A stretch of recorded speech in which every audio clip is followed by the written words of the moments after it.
Coming up on this Heart of Summer edition of Inside Bellingham, got bugs?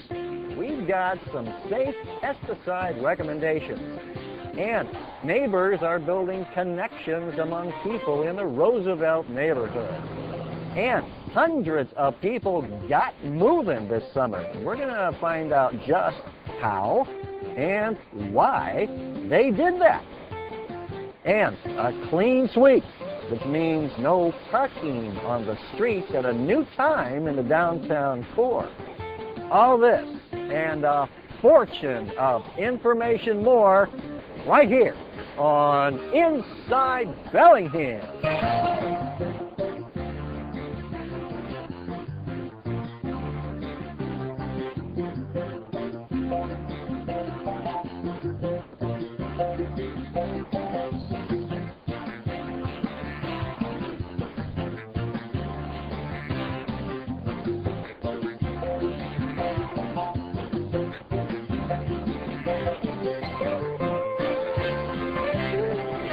Hi, and welcome to Inside Bellingham. I'm Doug Waldo. And this is Whatcom Creek at the southern extent of Bellingham's Roosevelt Neighborhood. Roosevelt is a diverse neighborhood located at the base of Alabama Hill. The area includes Lowe's near Sunset and the freeway, the city's public works yard on Pacific, and Auto Dealer Row over on Iowa Street. With over 6,000 residents, Roosevelt contains about 6% of the city's residents and is our most populated neighborhood. Other Roosevelt neighborhood highlights include the railroad trail running along the old Burlington Northern tracks, the Fever Creek Nature Area, Roosevelt Elementary School, Roosevelt Park, the Boys and Girls Club, and of course, Whatcom Creek. This is the southern edge of the Roosevelt neighborhood on Whatcom Creek, an area that was severely damaged and still recovering from that horrific gas pipeline explosion back in 1999. And this is the healing pole placed here by the Lummi Nation earlier this year, dedicated to helping us all recover from the losses that occurred on the creek. In 2005, the city began a dramatic restoration project here to repair damage and to enhance its role as an urban fish and wildlife area.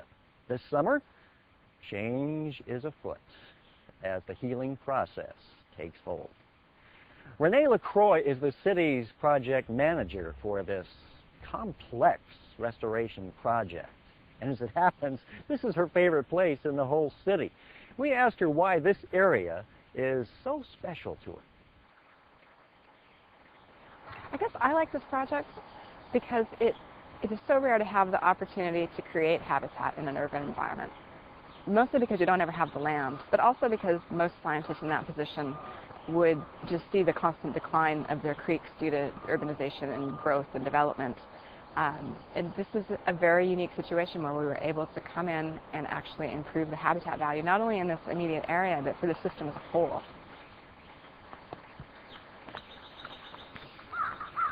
So the first thing you're going to see is all the large woody debris pieces. I mean, the big logs and the big trees. Those were meant to mimic the natural recruitment of large woody debris. So in a system that hasn't been previously logged, hasn't been previously disturbed, there's all these trees that grow up, they get to a certain age, they fall over. And if they fall in a stream, that's perfect. That's great habitat. They'll create riffles and pool sequences and create shelter and prey perches.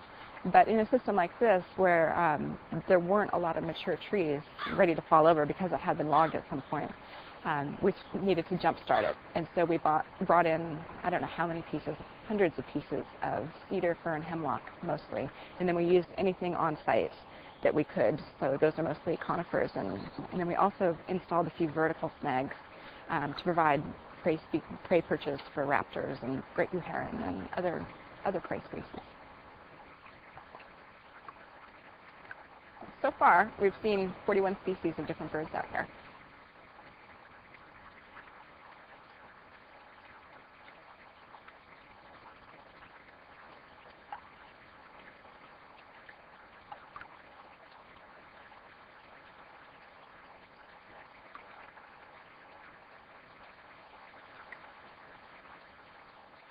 the monitoring has been really interesting because we come out here and do amphibian surveys and bird surveys, and we do fish surveys, and we're getting all sorts of interesting data, and it's been real surprising to all of us how much wildlife and how many different species live in this area. You'd never know how many different species of fish live in an urban creek when you just walk by it, and a lot of people would look at it and call it a ditch, but if you actually sample that creek, it's surprising how many fish in there. This is one of the major ponds that was created. It was all excavated out, and it provides for juvenile habitat throughout the year. So during the summer, when most of the water gets real hot, this is going to stay cool. And then during the winter, when there's huge high flows, this is going to be a low flow refuge for them. And you'll see, all this large woody debris, these big logs, were all added into the system to create shelter for the fish, hiding spots, all that good stuff.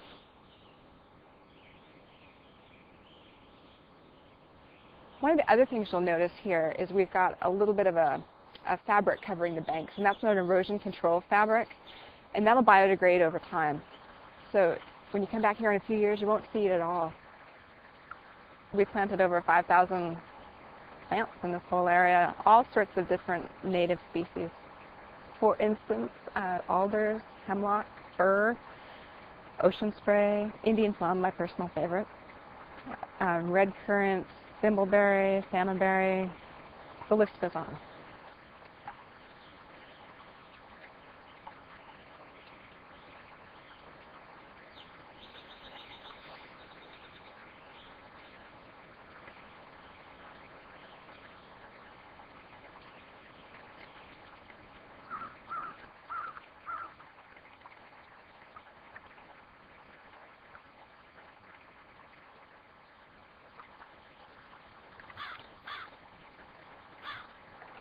And we've planted quick-growing species right on the bank.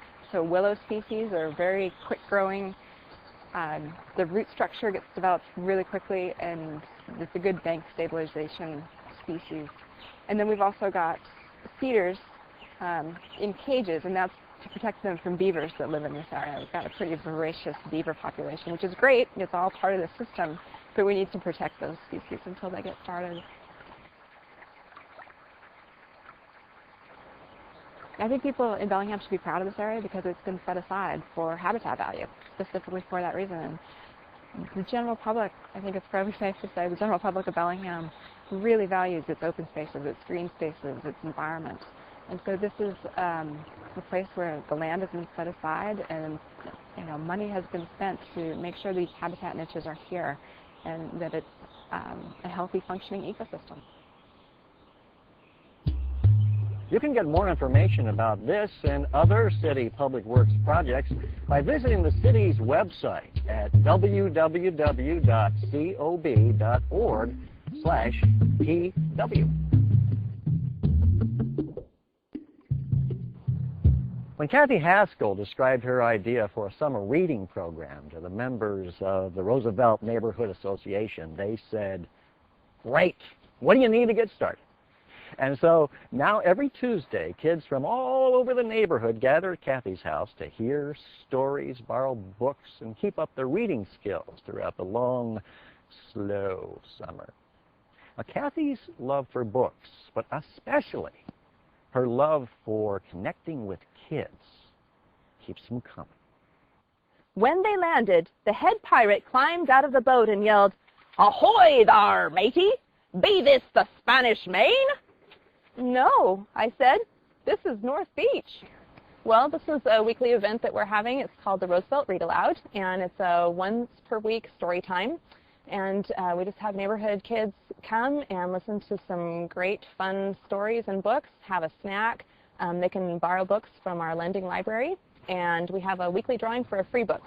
The pirates taught me to sing sea chanties, the louder the better, and to say real pirate stuff like landlubber and scurvy dog. By dinner time, I can speak pirate perfectly. I love books, and I've always loved reading to my kids, and reading aloud to kids is a great way to support their success in school. It's a great way to spark their imagination and creativity. It's It's a great way to give them emotional expression by empathizing with characters. There's just so much that's good. Braidbeard pounded his fist on the table and yelled, "Down the hatch, me laddies! Down the hatch!" Since I love reading to my kids, I've wanted to share that with other kids in the neighborhood and make books more accessible to them through the summer when they maybe can't get to the library or the school library, and hopefully give them a head start to their education as they go back to school in the fall. Kathy's summer reading program is not the only project that Roosevelt neighborhood leaders enthusiastically support, especially when a talented and passionate member of a community steps forward to share their skills with their neighbors. Roosevelt Neighborhood Association President David Dops has more.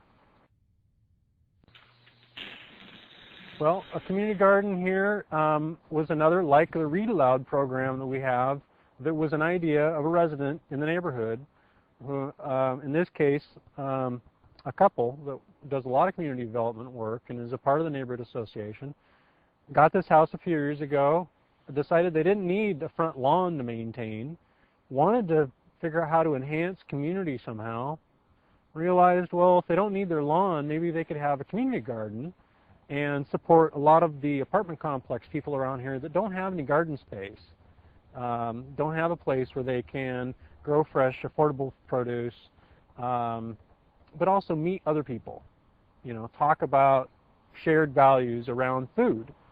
So the idea that, you know, more people coming from other buildings and neighbors, apartment complexes around, sharing time together, growing food is a good way to build community.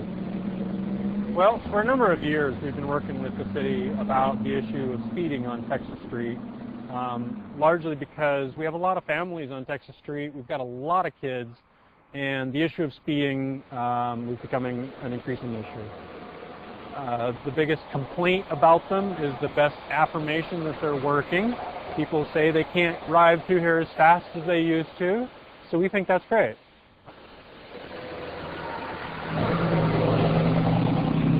Now, if the FedEx van can get around that, you would think an SUV. But we think overall it adds to the function, the safety, and the beauty of the street. It lends itself to a nicer looking streetscape.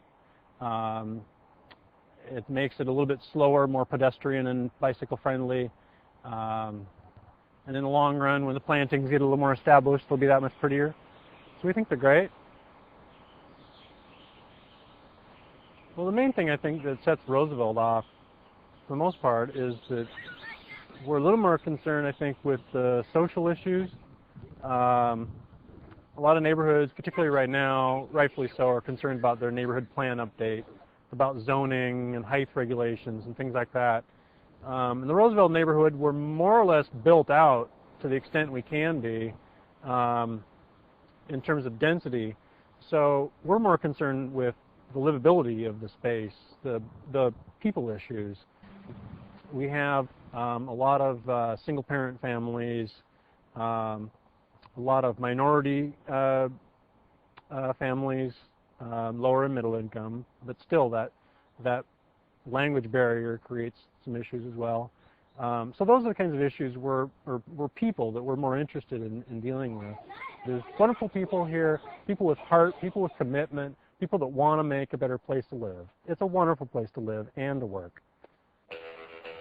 For more information about Roosevelt or other city neighborhoods, visit the Mayor's Office website at www.cob.org/mayor.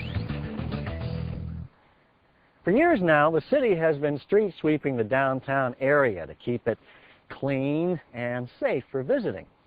But as we all know, the city has been growing, especially in the downtown area, and the resulting increase in traffic has made it more difficult for the street sweepers to get in and out of tight streets. So, the city is trying out a new plan that changes the street sweepers' hours and where you can park. Here's more about what you need to know.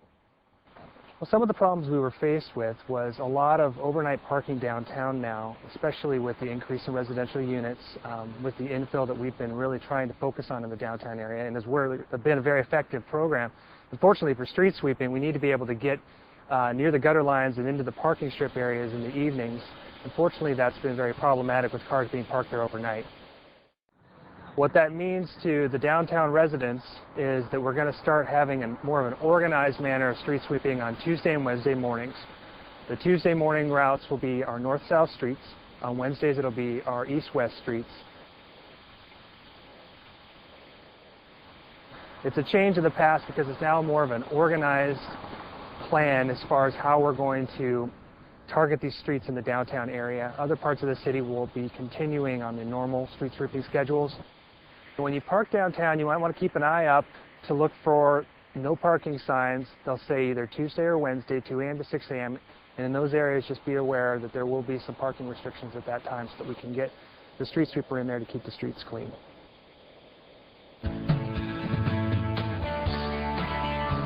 For the street sweeping schedule and affected areas, you can visit www.cob.org/TW. Last month, the third annual Crime Prevention Information Fair was held. It's sponsored by the Bellingham Police Department and the Whatcom County Sheriff's Office. Now, this year it was held at the Lowe's Home Improvement parking lot, giving law enforcement and business owners a place to display their products and services. It's kind of a kickoff event for the annual National Night Out Against Crime campaign, an event that is absolutely chock full of great information about how to protect your neighborhood and your home. And we caught up with Officer Mark Young so he could tell us about the latest tools and resources to prevent crime.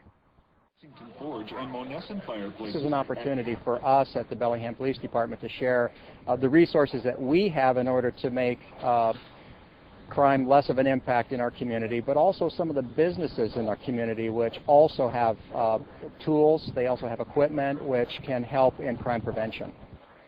You know, along with that is we're really hitting identity theft as a huge crime in our community and nationwide. And a simple step that people can do is shred important documents. A lot of information that that criminals get on individuals is through unshred documents that have personal information. And I call those access devices, account numbers, social security numbers, bank accounts, medical records. And in keeping with that, we've invited Sound Recycling and Shredding. And they're here today, and they're shredding personal documents that people bring from their homes or small businesses. The fire department's also here, and they're talking about their Map Your Neighborhood program that they're getting involved with. So it's an essential networking program which is, in the event of a catastrophe, will help us pull our community together and react to that disaster in a more proactive way. It's a simple format that takes us back to a more nostalgic time when everybody actually knew all of their neighbors and knew they could count on them for help, and knew they would watch out for each other.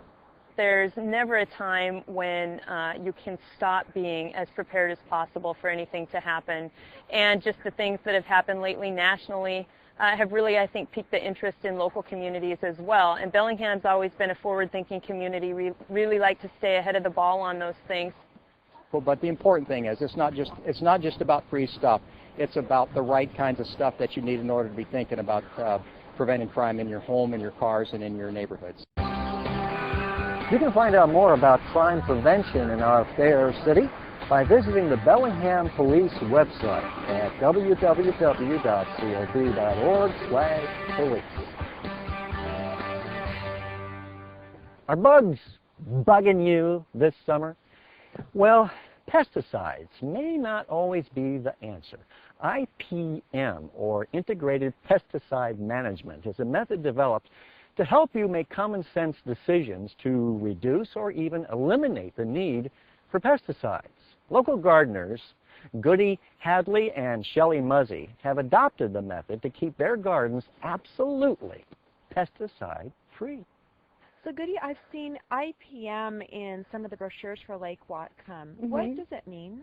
Well, IPM stands for Integrated Pest Management. If you use pesticides, chemical pesticides, they're not only hazardous to your garden, but to you and your animals and the watershed. You know, you see an insect in your yard, and if you freak out and decide, oh, I've got to kill this insect, it might be a beneficial insect. You have to decide how much of a threat is this. Is it just something where there's going to be, on this insect, just a small, 5-day window where it's just nibble, nibble, and then it's gone? Or are you going to have to take more serious steps? Pesticides, typically, they might cure one problem, but then they'll make a whole host of other problems. You're upsetting the natural balance of things, and nature is going to cure itself. Shelley, thanks for having me out in your beautiful garden. Thank you very much. Well, welcome. How long have you had it? We've been here for 22 years. When we bought the place, it was the junker of the neighborhood, and it had what you see as the garden now was not here at all. It was all blackberries and weeds, and dreadful. It was pretty dreadful. And just over the years, it's a big piece of property, so we sectioned it and started working in different sections, which helped me because I was really intimidated by coming out in the garden. And we've learned, wrong plant, wrong place, to right plant, right place, and it just learned over the years a lot of different things about gardening. So give me an example of right plant, right place. Well, I love delphiniums, and they're supposed to grow really well in this climate, and I'm sure they do for some people, but not in this yard. I don't have the right kind of soil, and I kept planting, and they either got eaten by slugs or they were diseased. There was always something wrong with them, and we are committed to not using pesticides. We don't want to use heavy-duty stuff in the yard. We just, it's bad for the water. It's bad for water runoff, which is a real issue in this yard because everything runs downhill. Yeah. And bad for the animals, bad for the environment. Some plants are more susceptible, hostas, dahlias, which are beautiful, but I kind of gave up growing them because I was not on top of the slugs. I don't like to use a lot of slug bait, and the slugs just love them, munched them right to the ground, so I just gave up. I gave up. Oh, I surrendered. That's a strategy I hadn't thought of. You get those plants that you love and want to have, and you insist on having them, and sometimes they're just not right for your yard. Right. The option for that, and one of the things I've started doing this last couple of years, is planting in pots.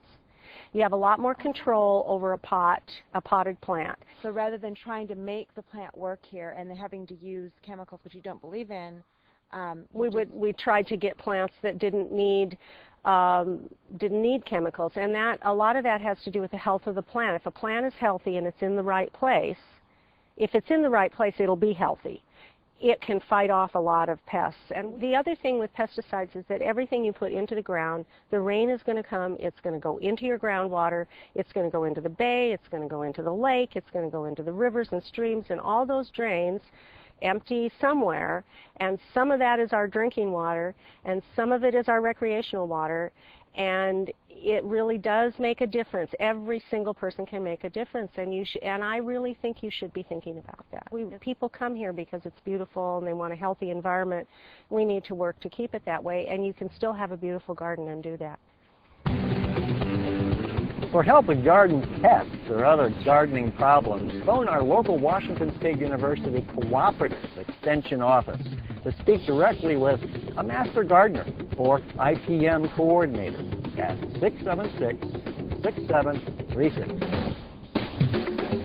What are you doing to stay fit this summer? Well, nearly 1,200 people pledged to try out a more active lifestyle with Get Movin', a free summer program aimed at motivating families and individuals in Whatcom County to improve their health by adopting a more active, healthy lifestyle through physical and recreational activities. And we joined the hundreds and hundreds of people who participated in the kickoff event held earlier this summer at Bellingham Civic Field. Well, Get Moving is an event that challenges individuals and families to exercise a half hour, 5 days a week for a 1 month period of time. The Get Moving kickoff event has probably 45 different agencies who focus on recreation and physical activity. So this is a good place to come and get some information. And we have free weekly events included in this event. So if you've never been to the Aquatic Center, today you get to go to the Aquatic Center for free. If you've never been to the Sportsplex, today you can go to the Sportsplex for free so that you have a chance to check out new things.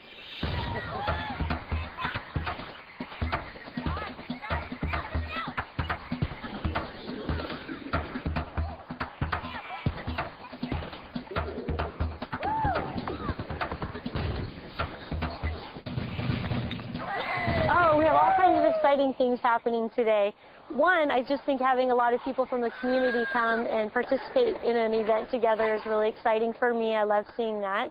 And then also the fact that we have 45 or so agencies who have really come together and worked hard to pull this event off. That's really exciting. Western has a fun obstacle course, and Bellingham Parks and Recreation is doing track stuff, and I'm looking forward to cruising over to the Sportsplex and seeing all the families ice skating together, possibly people who've never ice skated before. So there's all kinds of great community activities going on. Well, we're out here today because this is going to be really fun.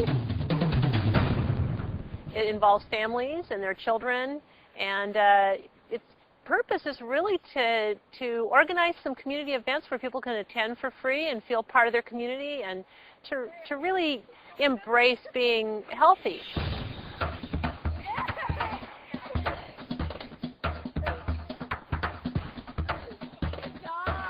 And I'm expecting across the board, people, young children, families, individual adults, anybody who has an interest and feels like they need a kickstart to get motivated for summer physical activity. Congratulations to all of you who got moving this summer. For more information, contact Bellingham Parks and Recreation at 676-6985 or visit the Get Moving website at www.getmovingwhatcom.org. Well, we hope you enjoyed our show and found it informative. Our goal is to keep you up to date on what's happening in Bellingham, one of the greatest cities in the nation to live, work, and play, especially in the summertime. Unless, of course, you like to snow ski. And then you're out of luck. If you have feedback or ideas, we would love to hear from you. You can reach us through our website or directly via email. From all of us at BTV10, we look forward to seeing you in this community we call home. I'm Doug Waldo. Thanks for watching.